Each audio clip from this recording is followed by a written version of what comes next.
अंश आहे का, मी प्रकृतीचा अंश आहे का, हे प्रश्न उरलेच नाहीत.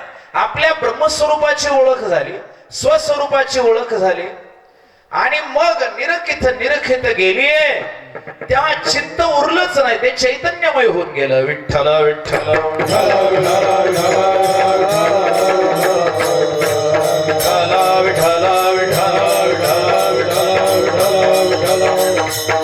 मग असं जे भगवत दर्शन आम्हाला झालं परमाद्वैत रूपातलं, तेव्हा त्या भगवंताकडे पाहिल्यानंतर तो भगवंत संतांना कसा दिसला त्याचं वर्णन प्रथम चरणामध्ये.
रविशंकर